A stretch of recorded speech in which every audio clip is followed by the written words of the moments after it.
लगन सतीपति सन, लागे लगन सतीपति सन।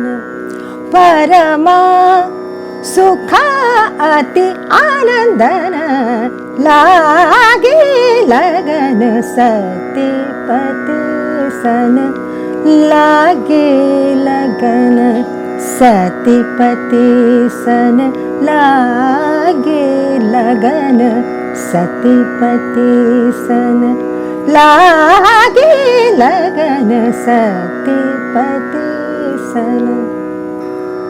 नमस्कार, आदाब, मैं हूँ आपके साथ समीना। और ये जो आवाज़ आपने सुनी, इनके लिए अगर मैं ये कहूँ कि चेहरा रोशन हुआ तो क्या हासिल, दिल हो रोशन तो कोई बात भी है।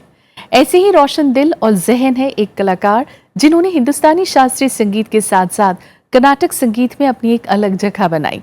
शख्सियत में आज मुलाकात आवाज़ की दुनिया की एक मशहूर और मारूफ हस्ती सुमित्रा गुहा से। नारायण ते नमो नमो, नारायण ते नमो नमो, वेदोत्तर तिरुवेंकटनायक नाद प्रियते। आवाज़ जिसकी मिठास और अंदाज की बानगी है सबसे मुख्तलिफ,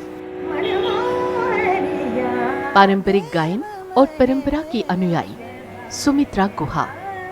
यार फकीरे में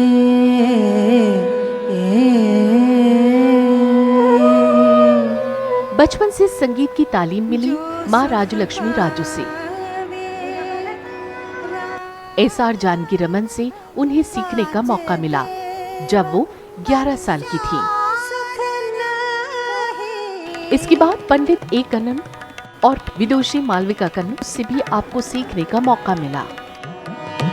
श्याम बिना कौन करे मोहे पार, श्याम बिना कौन करे मोहे पार, श्याम बिना सीतन गुफा में अजर झरे। और उनकी इस यात्रा में रॉबिन होगार्ट के साथ साथ संत कबीर की प्रस्तुति काबिले जिक्र है।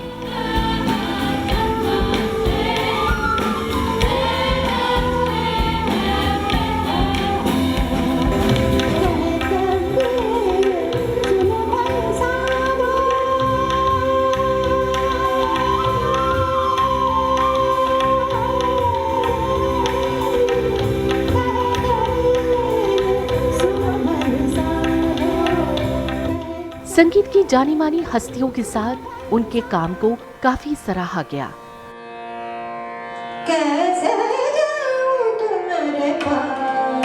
उन्होंने देश और विदेश में जानी मानी संस्थाओं के लिए अपना योगदान दिया।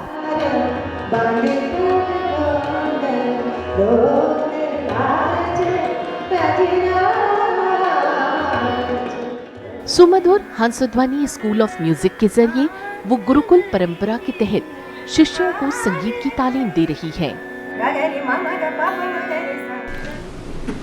संगीत की खिदमत करते जाने के दरमियान उन्हें बेशुमार अवार्ड्स मिले और अपनी इस कामयाबी में वो अपने परिवार का साथ और स्नेह का जिक्र करना कभी नहीं भूलती।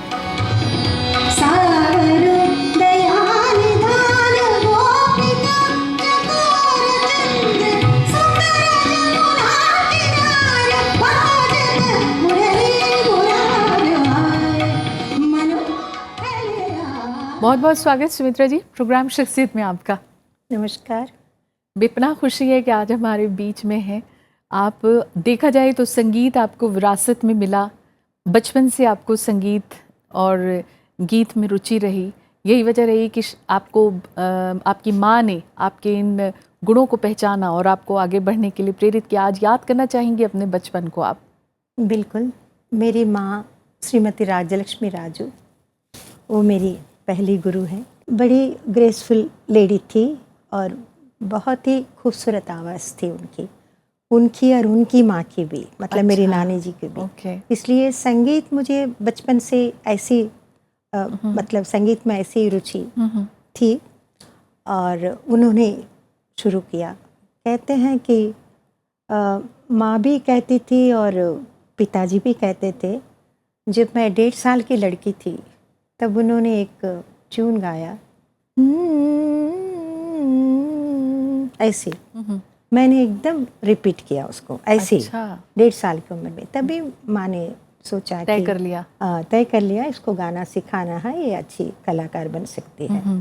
तो 4 साल की उम्र से मैं पहले माँ से सीखना शुरू किया, फिर उसके बाद संगीत विद्वान श्री जानकी रामन जी से कुछ सीखा, और फिर मुझे सुब्बलक्ष्मी जी की गाना बहुत अच्छा लगता था, बाल मुरली जी का गाना बहुत अच्छा लगता था, एम.एल. वसंत कुमारी का गाना बहुत अच्छा लगता था। तो ये इन लोगों ने काफ़ी प्रभावित किया मुझे। कौन सी एक बंदिश आप कर्नाटक संगीत की हम लोगों को सुनाना चाहेंगी? कर्नाटक संगीत मैं फ़िलहाल गाती नहीं हूँ, उसकी वजह है, लेकिन वो जो अभी लागी लगन है ना, जी।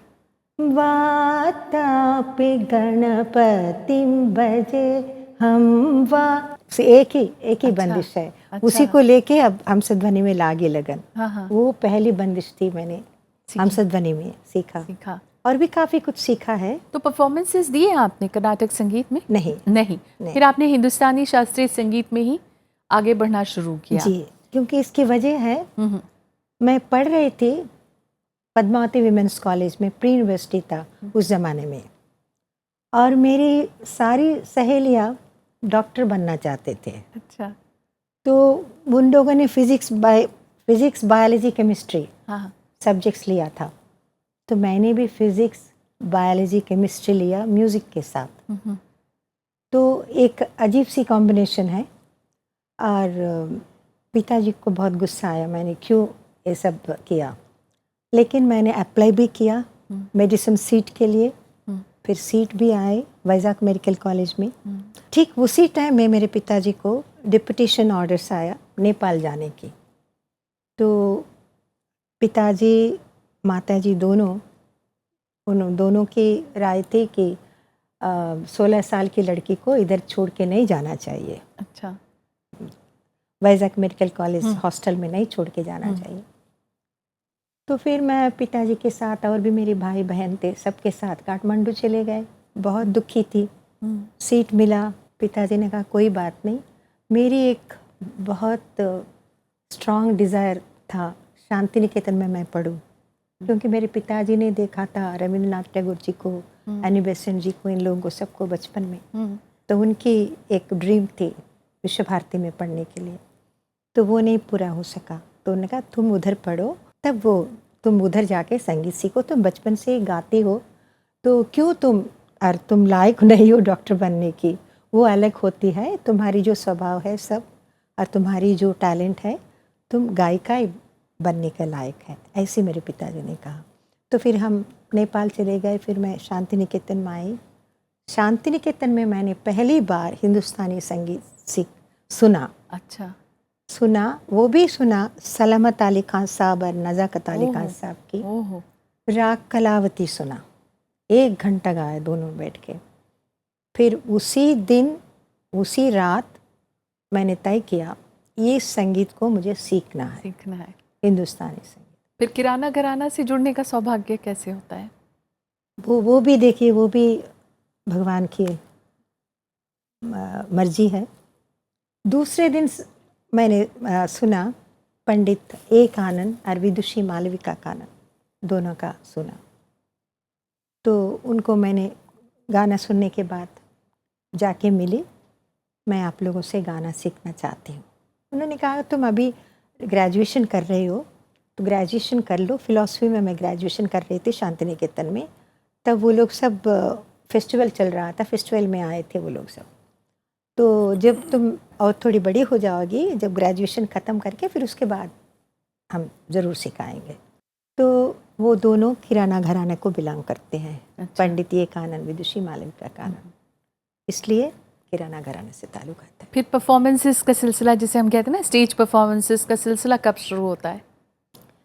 उसके बाद देखिए मेरी ग्रेजुएशन के साथ साथ ही समझ लीजिए मेरी शादी हो गई। कलकत्ते में मैं आ गई। कलकत्ते में आने के बाद फिर दोनों से सीखना शुरू कर दिया। 1972 में एक इनविटेशन मिला मुझे तिरुपति ब्रह्मोत्सव में गाने का। अच्छा।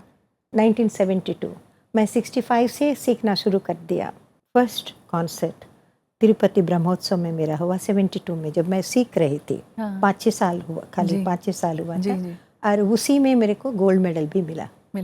क्या पेश किया था आपने वहाँ? उधर में नागर नंद करके यमन कल्याण एक राग, छोटा सा सुनाएंगी छोटा सा एक पीस उसका।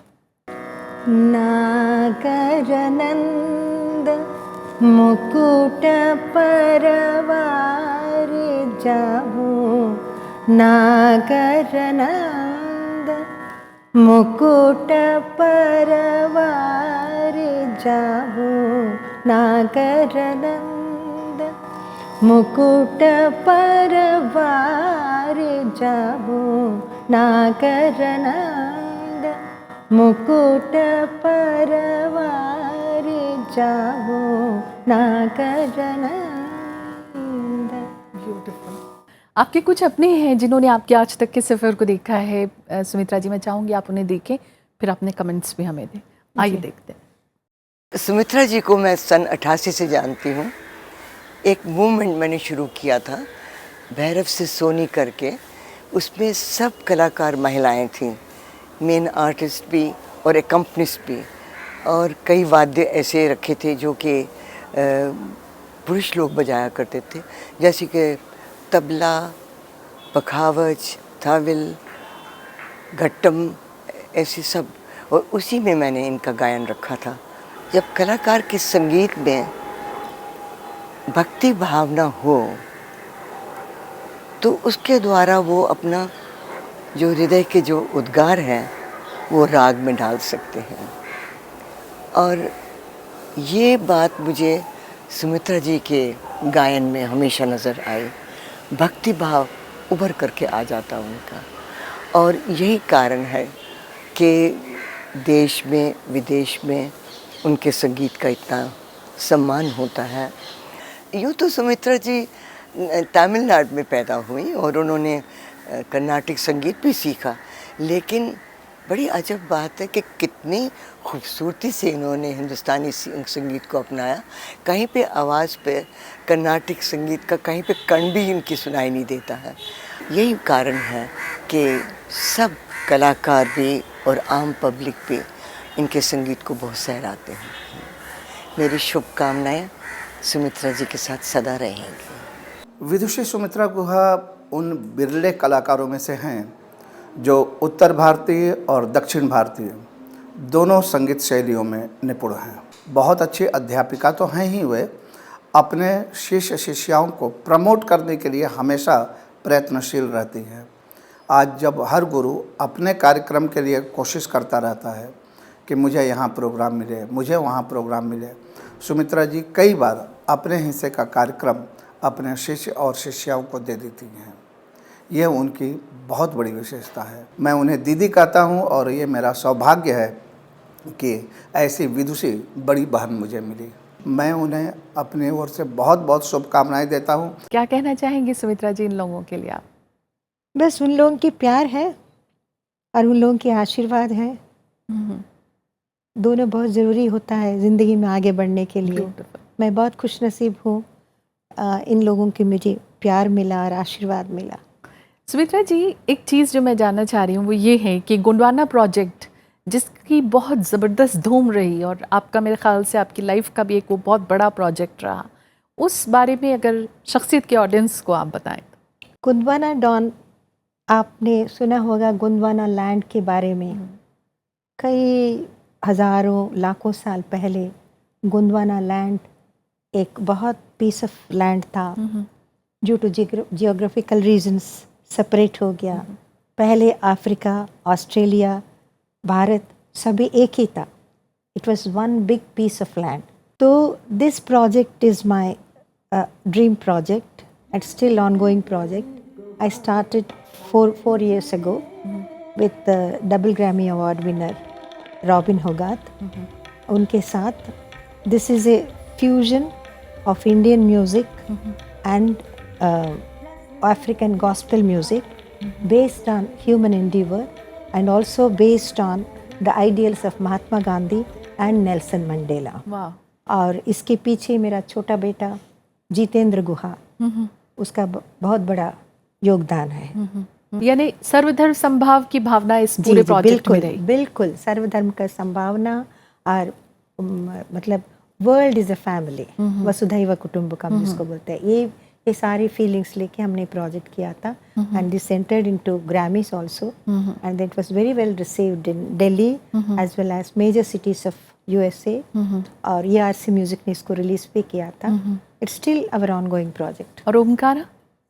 Omkara, again, I have done this. I was a part of Omkara. Rupam Sharma. He's from Assam, based in Los Angeles, based in California. He's a very talented meditation, जो चक्रास meditation होता है related to music. जी जी जी। इन्होंने ये मेरे को invite किया and there were many Grammy winning and Grammy nominated musicians were there. Along with them, I have given my vocals in that album. So now we are going to, myself and Rupam, we want to take this project. तो इसके साथ नाद योगा हमने जुड़ा है, ओमकारा के साथ नाद योगा जुड़ के now we are going to take this project forward. Okay, मैं ये भी जानना चाहती हूँ सुमित्रा जी कि शास्त्रीय संगीत के साथ जो लोग भी जुड़े उन्होंने अपनी तरफ से भी कुछ ना कुछ कंट्रीब्यूशन दिया। ऐसा क्या कुछ आप अपनी तरफ से कंट्रीब्यूट कर पाई हैं, कोई प्रयोग जो आप कर पाई? देखिए, पहले एक छोटी सी बात मैं बताती हूँ। मैंने जब ऑल इंडिया रेडियो का टॉप ग्रेड हुआ था 21-22 साल पहले, तब मेरे पिताजी गांव में थे, तिरुपति जो है, तिरुपति के पास गांव है हमारा। मैंने फ़ोन किया था पिताजी को बोलने के लिए मैं टॉप ग्रेड हो गई हूँ। उनकी तरफ से कोई आवाज़ नहीं आई। फिर थोड़ी ज़ोर से बोली मैं। अच्छा। फिर उन्होंने कहा हाँ मैंने सुना तुम टॉप ग्रेड हो गई हो, लेकिन मेरे लिए तुम तब टॉप ग्रेड हो जो संगीत नहीं जानता है, उसको अगर तुम्हारा गाना पसंद आए वाह, तब मैं मेरे लिए टॉप ग्रेड। फिर वो 21-22 साल से ना मैं शास्त्रीय संगीत को, देखिए शास्त्रीय संगीत में कुछ हुसूल होते हैं, राग का कुछ हुसूल होते हैं।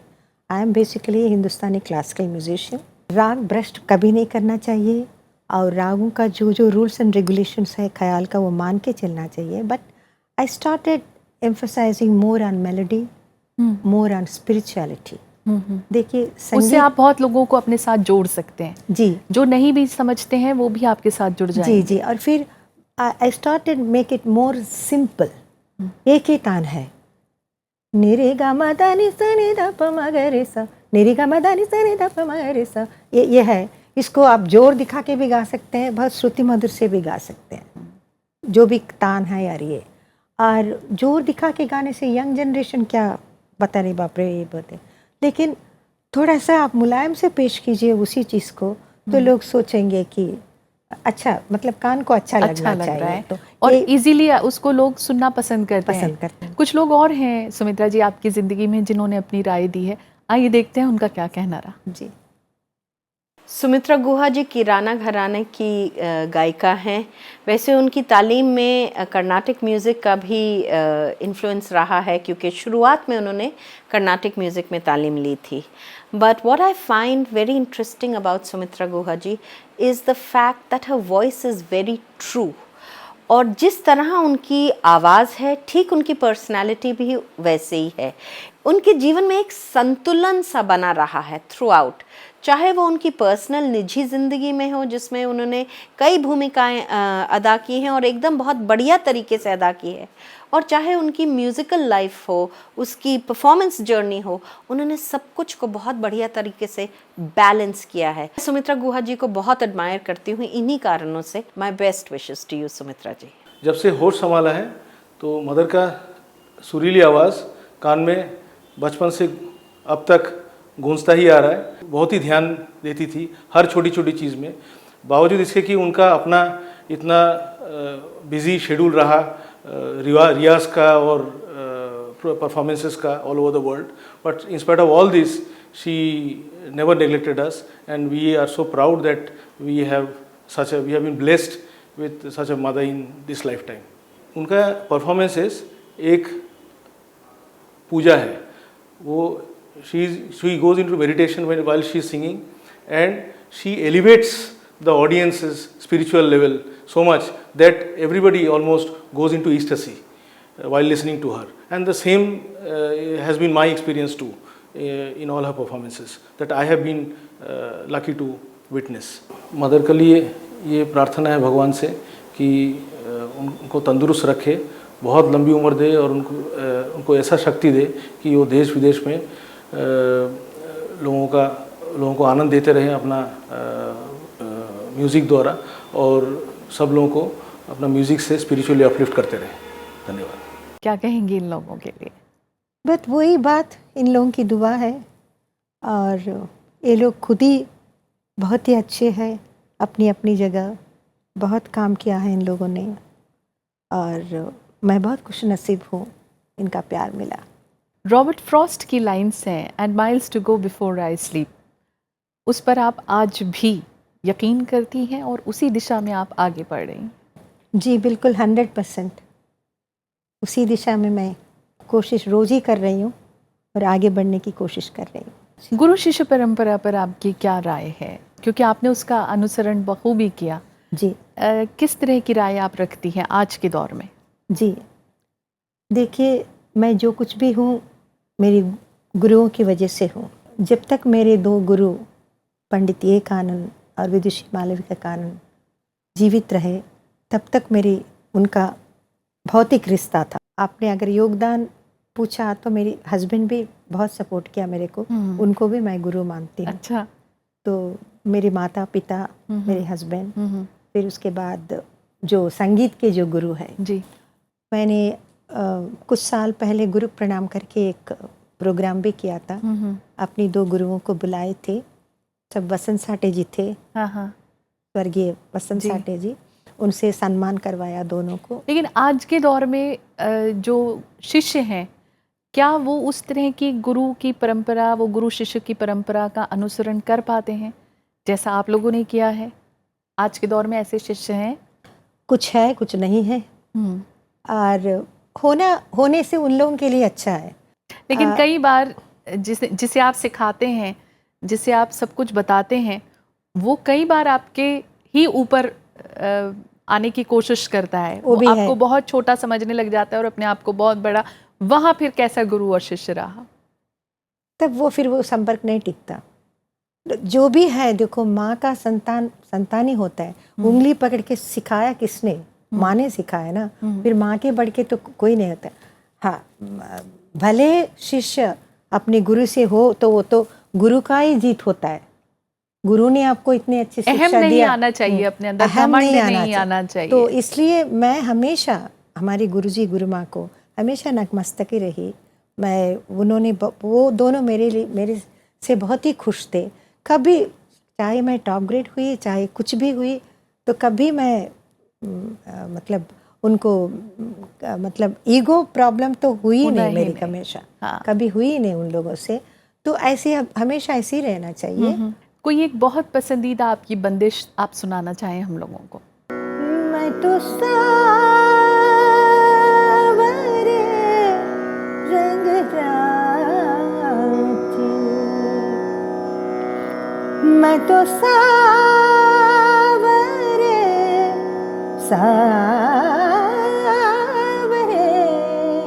रंग राती, मैं तो सावरे रंग राती, साज सिंगार बांधी पग घूंघरू, लोक लाज तज नाची, मैं तो सावरे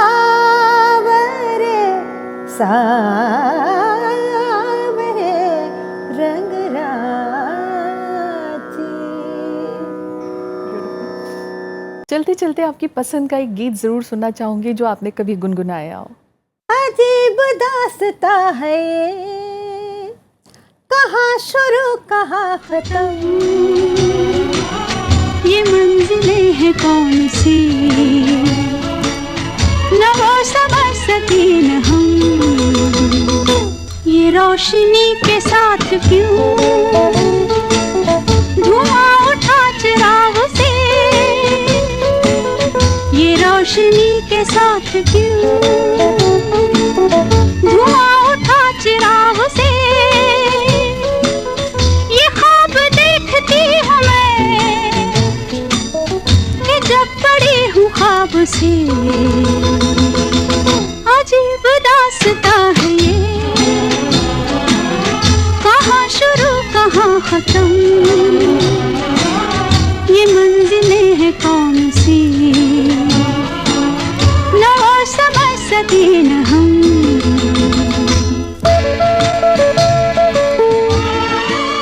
सुमित्रा जी, आज आप शख्सियत में तशरीफ लाई, आपका बेहद शुक्रिया।